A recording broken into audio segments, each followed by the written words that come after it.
జోగులాంబ గద్వాల జిల్లాలో bird flu కలకలం సృష్టిస్తోంది. పూల్లూరు టోల్ ప్లాజా దగ్గర పోలీసులు, వెటర్నరీ అధికారులు వాహనాలను తనిఖీ చేశారు. తెలంగాణ బార్డర్లో ఉన్న కర్నూలులో బర్డ్ ఫ్లూ వ్యాపించడంతో వెటర్నరీ అధికారులు, పోలీసులు సంయుక్తంగా చెక్పోస్ట్ ఏర్పాటు చేశారు. కర్నూలు నుంచి తెలంగాణకు కోళ్ల వ్యర్థాలు, కోళ్లు, కోడిగుడ్లను తరలించే వాహనాలను అడ్డుకొని తిరిగి వెనక్కి పంపిస్తున్నారు.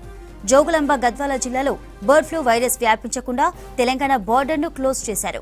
బార్డర్ సమీపంలో ఉన్న ప్రజలు అప్రమత్తంగా ఉండాలన్నారు అధికారులు. కర్నూలు నుంచి చికెన్, కోడిగుడ్లు తీసుకురావద్దన్నారు ఆఫీసర్స్.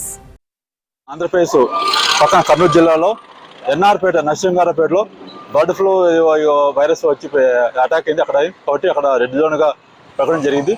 కాబట్టి కోళ్ళ సంబంధించండి, కోళ్ళు కానీ, కోడి పిల్లలు కానీ, చిక్స్ కానీ, కోడి గుడ్లు కానీ, కోళ్ళ వేస్టేజ్ కూడా కొన్ని మనకి పక్క రాష్ట్రం కర్నూలు ఇచ్చి తెలంగాణ నేషనల్ పక్కన చెరువులు, చేపల చెరువులు పాడేస్తారు. వాటిని కూడా ఆపేసి అక్కడికప్పుడు వేసి 24/7 అవర్స్ పకడ్బందీగా ఉండవల్లి పోలీస్ స్టేషన్ లిమిట్స్ లోని పుల్లూరు టోల్ ప్లాజా దగ్గర ఒకటి చెక్ పోస్ట్ ఏర్పాటు చేయనుంది.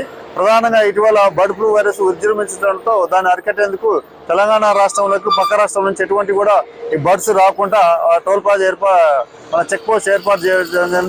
పోలీస్ డిపార్ట్మెంట్ వారు మాతో పాటుగా యానిమల్ హస్బెండరీ డిపార్ట్మెంట్ సంబంధించిన వాళ్ళు కూడా సంయుక్తంగా ఈ చెక్ పోస్ట్ రన్ చేస్తున్నామండి. ఈ రోజు కూడా కర్నూలులో ఒక బర్డ్ ఫ్లూ వైరస్ ఒక వ్యక్తి సోకినట్టు పేపర్లో కూడా రావడం జరిగింది. ఆ ఏరియాను కూడా రెడ్ జోన్ గా ప్రకటించడం జరిగింది. కాబట్టి కోళ్ళకు సంబంధించి ఎటువంటి అయినా సరే ఎగ్స్ కానీ, తర్వాత ఇటీవల కోళ్ళ వేస్టేజ్, చికెన్ షాపుల నుంచి వేస్టేజ్ కూడా కొంతమంది వ్యక్తులు తీసుకొచ్చేసి నేషనల్ హైవే పక్కన ఉన్న చెరువుల చేపలకు కూడా వాటికి ఆహారంగా వేయటం అనే విషయం తెలిసింది. వాటి మీద మేము కఠిన చర్యలు తీసుకుంటాం.